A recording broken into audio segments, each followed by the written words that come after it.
Quero primeiramente agradecer a Deus pela oportunidade, mais uma vez, está me permitido estar aqui na presença de todos vocês. Agradecer, gente, tá? A sua audiência, vocês que estão sempre passando por aqui, prestigiando aqui o nosso canal. Desejo, né, que esta semana seja uma semana repleta de muitas bênçãos, muitas alegrias, muitas conquistas. É o que eu desejo para todos vocês que estão do outro lado me assistindo. E se vocês me desejarem o mesmo aqui embaixo nos comentários, claro, eu vou ficar extremamente feliz, gente, tá? Vamos lá, porque tem tanta coisa acontecendo ao mesmo tempo, gente, tá?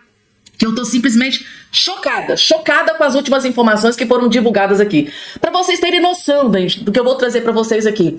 Acaba de sair aqui, gente, tá? Acaba de ser confirmado o pedido de prisão contra Jair Messias Bolsonaro na PGR. Exatamente, PGR lá, indicado pelo Lula da Silva. Então, pedido de prisão, notícia gravíssima.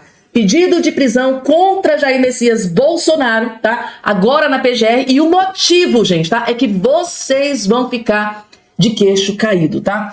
Outra informação urgentíssima, tá? Após afago, né, da PGR em favor da Janja da Silva, uma jornalista militante de esquerda acaba de detonar e destroçar dona Janja da Silva por este afago do PGR. É inacreditável, gente, tá? O que o PGR acabou de fazer em favor da Janja, e eu vou trazer aqui essa jornalista detonando a Janja sem dó e nem piedade. E por que eu decidi trazer esse vídeo? Porque é uma jornalista extremamente de esquerda, que adora passar pano pro Lula, mas pra Janja não passou, não. Vou trazer também a reação dos ministros do STF após o ato do Bolsonaro no Rio de Janeiro, gente, tá? Acabou de ser divulgada aqui a reação de ministros do STF com o que aconteceu ontem. Eu vou trazer os detalhes pra vocês. E a boca de sacola, gente, tá? A Gleice Hoffmann, de forma sorrateira e ardilosa, acaba de atacar o Bolsonaro da forma mais cruel que vocês possam imaginar, gente, tá? Vou trazer também essa informação. Além dessas outras informações, rapidamente, só não esqueça de se inscrever no canal, ativar o sininho das notificações e compartilhar o vídeo o máximo possível que vocês puderem. Dando início aqui já com as informações, gente, eu preciso que vocês... Gente, a jornalista Mônica Bergamo, tá? Jornalista militante de esquerda, grande passadora de pano pro Lula, não conteve, não aguentou e detonou a Janja e o PGR. Mas aí o céu é o limite, Mônica, porque dentro desse raciocínio, então uma primeira-dama pode viajar e gastar, sei lá, 15 milhões de reais numa semana na Europa? Não tem que ter um limite, não tem que ter que a gente vai ter que criar um PCU para a primeira-dama? PCU, PD? A Janja gastou 260 mil reais, são números oficiais, tá? Números públicos, estão lá na página do governo, nas páginas do governo. 260 mil reais em uma viagem à Itália. Ela viajou acompanhada de uma comitiva de 12 pessoas. Não é que ela estava na comitiva do presidente junto a outras 11 pessoas. São 12 pessoas que faziam parte da comitiva da Rosângela, da primeira-dama. Se não tem ilegalidade aí, no mínimo dá para questionar a moralidade de um negócio desses. Se a gente questionava a moralidade de a primeira-dama Michele viajar acompanhada do cabeleireiro, por que não questionaríamos uma viagem da primeira-dama que não tem cargo público, acompanhada de 12 pessoas, custando 260 mil reais aos cofres públicos, né? Faria Diga lá, Mônica. O Megali, no caso da PGR, parlamentares de oposição fizeram vários requerimentos para investigação sobre gastos da primeira-dama em viagens internacionais. E o Procurador-Geral da República acaba de arquivar, Megali, todos os pedidos contra a Janja, né? O que ele diz na decisão dele? Ele diz que os relatos não contêm nenhum elemento informativo mínimo que seja, que indiquem ilícito civil ou penal, né? Para que ela seja investigada. Disse que a participação da Janja em eventos oficiais não caracterizam devida ingerência na administração do executivo, nem na soberania do país, como é falado em alguns desses pedidos, e que o presidente da República, qualquer que seja ele, tem sim a prerrogativa de confiar ao seu cônjuge. No caso do Brasil sempre foram esposas, mulheres, né? A Dilma era separada quando foi presidente da República, mas que os presidentes da República têm sim a prerrogativa de confiar atos protocolares às primeiras damas, né? Atos que a seu juízo propiciem melhores resultados diplomáticos, diz aqui o Bonet. Ele faz uma comparação, inclusive, o Megali, da Janja com a mulher de Getúlio Vargas, a Darcy Vargas. Ele fala aqui, ó, lembre-se, a mero título exemplificativo de Darcy Vargas, a mulher de Getúlio Vargas, a quem se liga a criação e a direção da Legião Brasileira de Assistência, a LBA, que tinha fins assistenciais. Portanto, ele diz que os questionamentos sobre custos, você pode falar, poxa, mas gastou muito, gastou pouco, mas isso não é um ilícito. Não tem característica de ilícito ou de desvio de dinheiro público, portanto, não tem ilícito relatado, segundo ele, não tem aqui ausentes evidências de irregularidades atribuíveis à representada, no caso a Janja, não há justa causa para autorizar procedimento investigatório. Portanto, arquivos e megalhas estão arquivados os pedidos de investigação sobre as viagens da primeira-dama do Brasil. Não foi um desvio, né? Não foi um desvio de dinheiro público. O dinheiro público foi utilizado para isso. Tá aqui. Eu estou vendo na página oficial do governo. O dinheiro foi usado para isso. De fato, o relato aqui é bastante transparente, né? Gastamos isso com passagem, gastamos isso com alimentação, gastamos isso com hospedagem. O problema é que gastaram. E aí alguém dirá, mas você então quer uma primeira-dama que seja um vaso, que seja ali um enfeite, uma mulher troféu. Não. Eu acho que entre o vaso, o enfeite e a mulher troféu e comitiva de 12 pessoas para Roma, 15 pessoas para Paris, gastos exorbitantes, tem uma zona cinzenta aí que pode ser preenchida, né? Não é uma coisa ou outra. Mas enfim. Resumindo para você, gente, tá? Isso é uma vergonha. Eu vou até utilizar aqui uma frase do Boris Casoy, porque é a frase que define isso, gente. Na maior cara lavada, na maior cara dura, gente. Paulo Gonet passando pano pra Janja Daci, pros gastos da Janja. Né? A gente fica. Eu vou ser muito sincera e honesta com vocês. Esse negócio, gente, tá? Eu sempre disse isso pra vocês aqui, é só uma opinião. Esse negócio de presidente da República indicar procurador-geral da República, o resultado é esse, gente. A gente não pode esperar outra coisa. É claro que o Paulo Gonet vai estar ali defendendo interesses, né? Do Lula, da Janja, de aliados de Lula, para vocês terem noção, toda essa questão que envolve o Bolsonaro demorou em cerca de 3, 5 meses para se desenrolar, e tem processo de ministros do Lula lá que tem quase um ano, e até hoje não deu em nada. Então assim, tá muito na cara, tá muito na cara, é muito vergonhoso, é vexatório, e tem que fazer crítica mesmo, tipo assim, não é um crime, mas é imoral, né, gente? Tá uma mulher que não exerce cargo público, isso na época, né, os militantes de esquerda falavam, nossa, Michele Bolsonaro viajou e levou lá, né, o maquiador dela. Eles destroçaram Michele Bolsonaro. Agora a Janja viaja com 12 pessoas da sua comitiva, como se fosse assim, né, uma célebre, como se fosse uma princesa Diana. E aí acontece o quê, gente? O Paulo Gonet, o PG vai lá e arquiva. Tipo assim, cara, passou pano na maior cara dura pra dona Isbanja da Silva. E eu confesso pra vocês que eu tô furiosa com essa questão. Gente, daqui a pouco, tá? Temos aqui uma denúncia de sequestro que eu vou trazer aqui pra vocês também. Notícia que foi divulgada daqui a poucos instantes, mas deixa eu trazer aqui pra vocês, gente, tá? Turma do Supremo Tribunal Federal já analisaram as provas contra o ex-presidente Jair Bolsonaro e outros 7 investigados sobre a alegada tentativa em 2022 de um golpe de Estado. A ministra Carmen Lúcia e os ministros Cristiano Zanin, Flávio Dino e Luiz Fux receberam há uma semana um HD com todas as supostas provas e detalhes que integram a denúncia apresentada pela Procuradoria-Geral da República.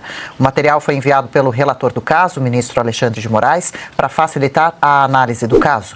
O julgamento começa em 25 de março e deve se estender por pelo menos 3 sessões. Claro, nós aqui da Oeste vamos acompanhar. Silvio Navarro, entre essas provas do suposto golpe, será questão, batom, bíblia, algodão doce?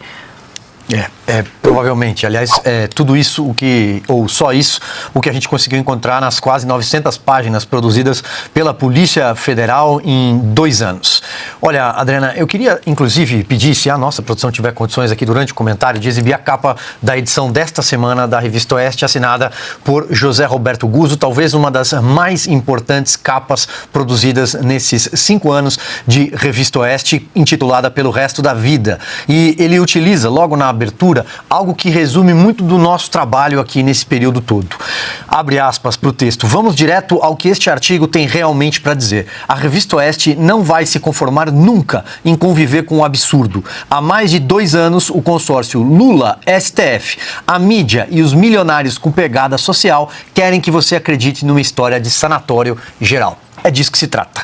Todo esse golpe hollywoodiano que não aconteceu, friso, tudo isso faz parte de um roteiro fabricado ao longo de 2 anos que não conseguiu chegar a lugar algum. Aliás, é totalmente coalhado por suposições, hipóteses, por palavras na condicional, por adversativas. Durante todas as páginas é possível encontrar isso.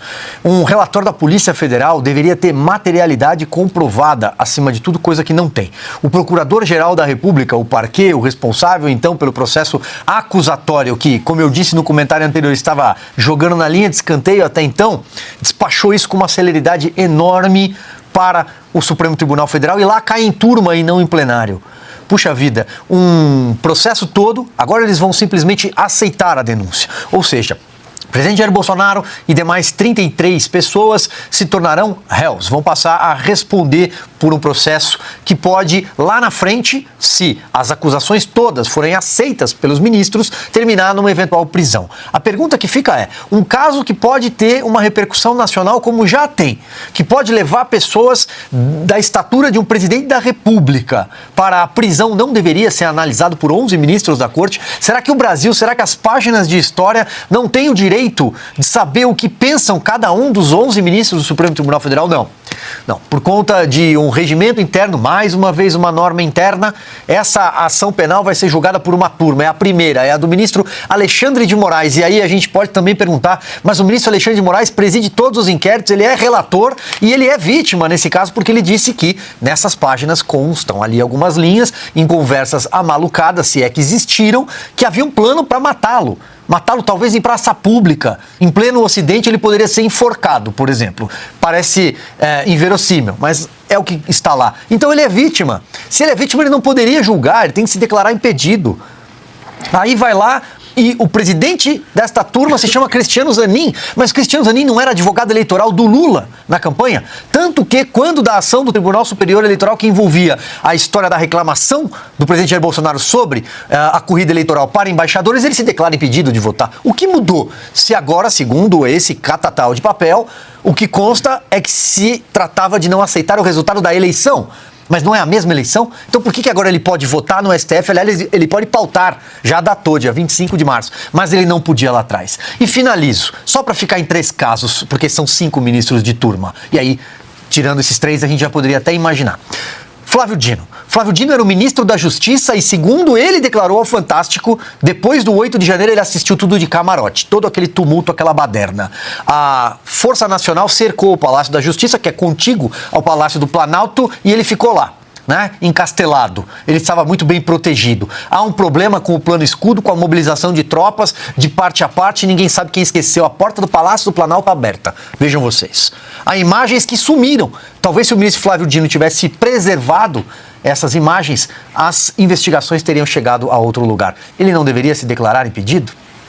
E é justamente sobre o ministro Dino, nosso próximo destaque. Quer fazer uma observação primeiro? Vamos lá? Depois. Ainda sobre esse julgamento justamente previsto para começar no próximo dia 25 de março, o ministro Flávio Dino, do Supremo Tribunal Federal, sinalizou hoje, durante um evento em São Paulo, que a corte não deve acelerar o julgamento do ex-presidente Jair Bolsonaro.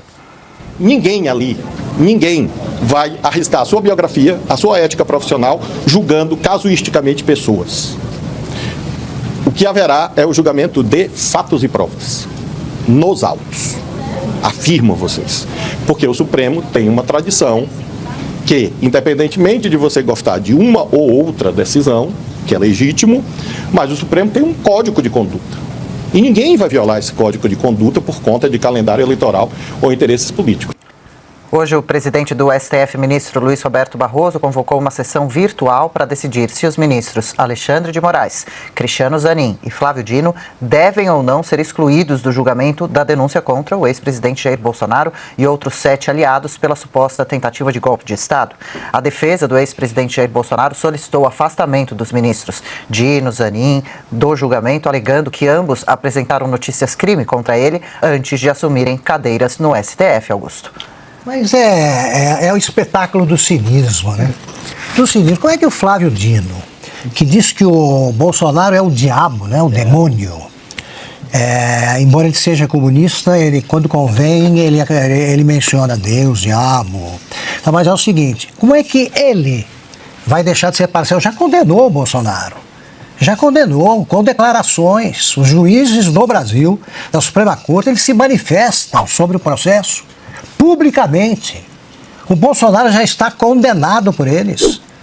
O presidente Supremo, por exemplo, quando diz nós derrotamos o bolsonarismo, ele vai agora permitir, com base em deliberações de juízes imparciais, que o Bolsonaro seja inocentado.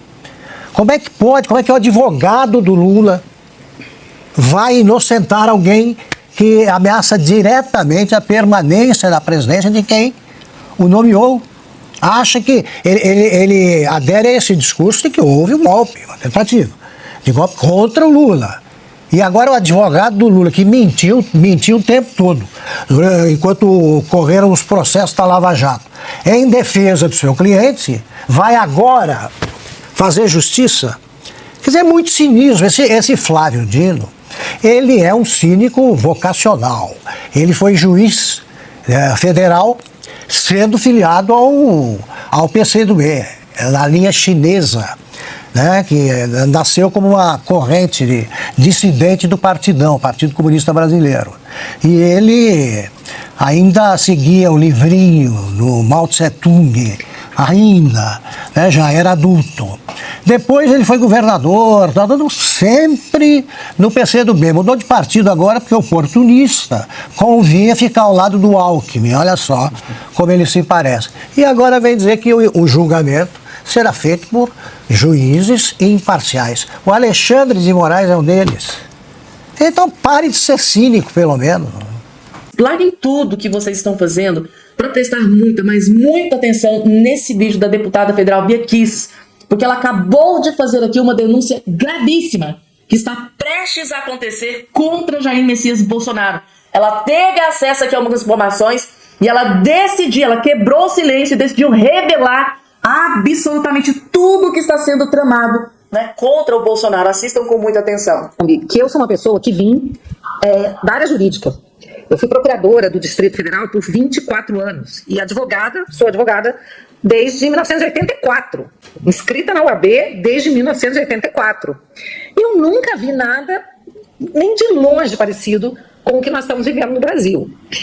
Para descrever o processo do Bolsonaro, eu só uso uma palavra porque não tem outra, é farsa. A única palavra para mim, todo esse processo se resume nisso, é uma farsa. Agora, é claro que é muito importante a gente ter pessoas, os advogados do Bolsonaro, que fizeram uma peça excepcional, apontando, até porque tem que ficar registrado para a história, todas as ilegalidades, todas as irregularidades, todas as violações, né, que partem do Supremo e da denúncia do PGR. Nós temos aí, por exemplo, o André Marcília, o Pavinato, que tem também trazido isso, né, ponto por ponto. Então, é importante registrar isso tudo para a história. E é incrível como a OAB, ela fica completamente, eu não vou nem dizer silente, ela é cúmplice desse processo. Agora, os advogados estão sofrendo também com a violação de suas prerrogativas. Imagina não poder sequer fazer sustentação oral. Manda um videozinho com a sustentação que sequer é ouvido. A gente sabe disso. A sustentação, ela é protocolada no processo eletrônico, num determinado momento, antes da meia-noite, 5 minutos depois já sai a decisão. A decisão estava pronta. Nesse caso do Bolsonaro, não tem a menor dúvida de que a sentença já está dada.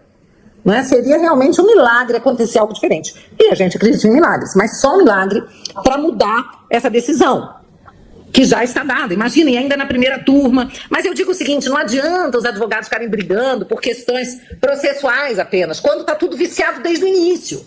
Por isso que eu falo que é uma grande farsa. E agora eles ainda mudaram de novo a jurisprudência para a questão do foro privilegiado, que pra gente, né, Nicolas, não é privilégio nenhum. Você está ali com os ministros do Supremo no seu cangote, tentando te controlar, né, mandando recadinhos, te incluindo em inquéritos ilegais, para ver se você fica mais, né, contido. Né?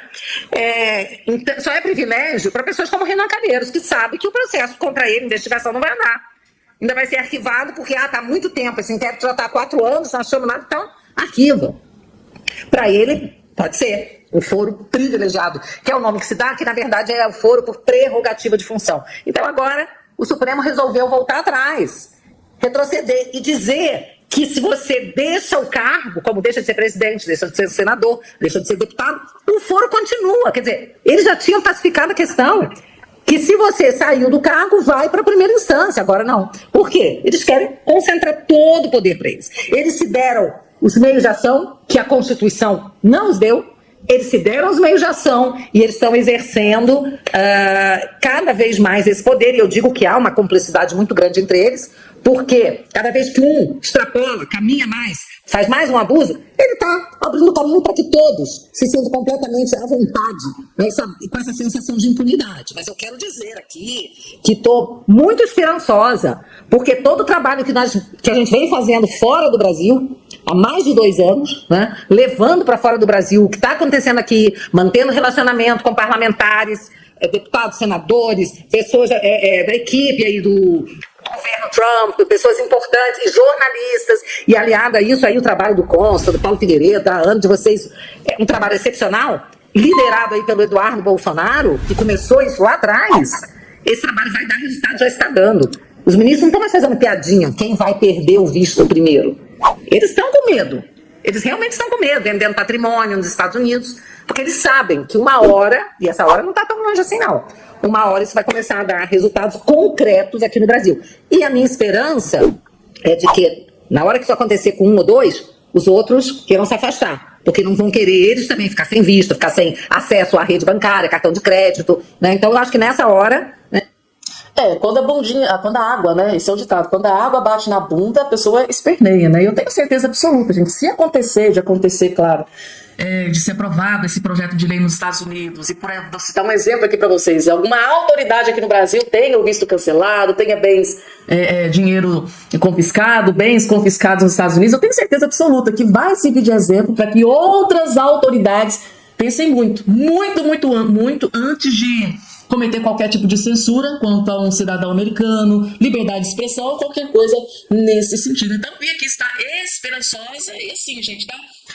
Não pode morrer, né? A gente não pode desistir. Desistir não é uma opção. A gente estamos ali lutando, né, para que seja aprovada essas questões, exatamente para que, né, sirva de exemplo, para que outras autoridades, né, gente, não cometam os mesmos erros. Porque se acontecer uma vez, se alguma autoridade brasileira for sancionada, sofrer algum tipo de sanção, algum tipo de punição, com certeza vai servir de exemplo para outras autoridades aqui, não só no Brasil, mas no mundo inteiro, gente, tá aqui. E ela descreveu muito bem essa questão da justiça, gente, quando é para algum aliado do Lula, né, tipo Renan Calheiros, a justiça funciona de uma forma, mas quando é para Bolsonaro, quando é para algum aliado do Bolsonaro, a justiça funciona de outra completamente diferente. Então, assim, a opinião, a fala aqui da Bia Kicis traduziu exatamente a aberração jurídica que vem acontecendo aqui no Brasil e que, segundo ela, tem esperanças de que os ventos que vêm soprando, né, dos Estados Unidos para cá, de repente possa trazer esperanças. É o que a gente está precisando, gente, tá?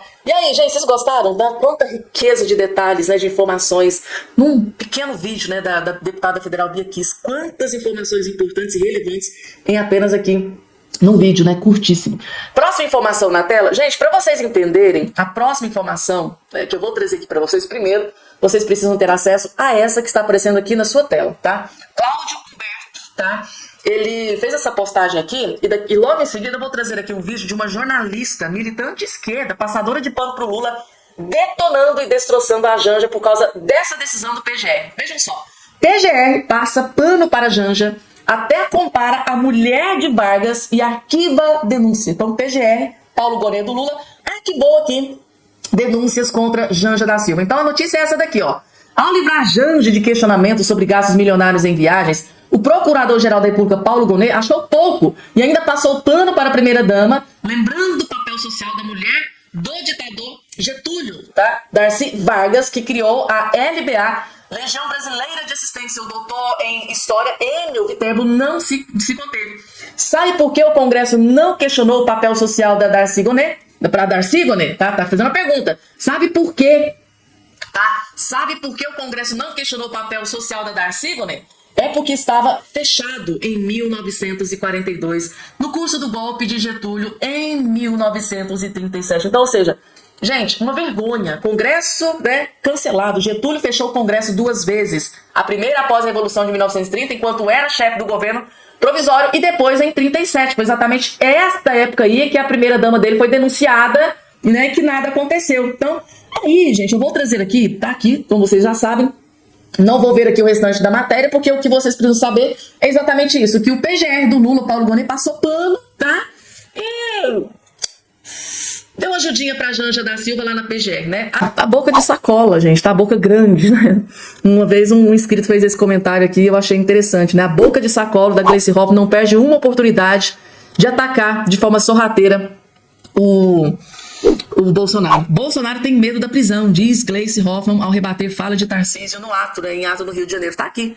A Gleice Hoffmann, ela só aparece para atacar alguém. Vocês já repararam isso? Ela só aparece quando é para atacar alguém. Eu fico impressionada. Isso porque ela faz parte do governo do amor. Imagina se fosse do ódio. Tá aqui a informação. A ministra Gleice Hoffmann, tá, das Relações Institucionais, rebateu uma fala do governador Tarcísio de Freitas, né, no ato deste domingo no Rio de Janeiro, afirmando que o ex-presidente Bolsonaro tem medo da prisão. A fala ocorreu em menção à fala de Tarcísio, né, de que o presidente Luiz Inácio Lula da Silva teria medo de perder a eleição, uma justificativa para a justiça manter Bolsonaro inelegível para a disputa em 2026. Então, se mexeu com Lula, mexeu no calo da Gleice, ela vai lá e vai igual um bicho, igual uma onça, né, para proteger o seu chefe mor. Não é Lula que tem medo de perder, governador Tarcísio, é Bolsonaro que tem medo da prisão. Rebateu Gleice Hoffmann nas redes sociais. E essa é a ministra das Relações Institucionais. Imagina o tipo de relacionamento que deve acontecer ali nos bastidores, né, gente? Tá sempre atacando, sempre agredindo verbalmente, sempre de forma mais sorrateira, né? Então, é isso, gente, tá? Então, nesse vídeo a gente vai ficando por aqui. Não esqueçam de se inscrever no canal. Até o nosso próximo encontro.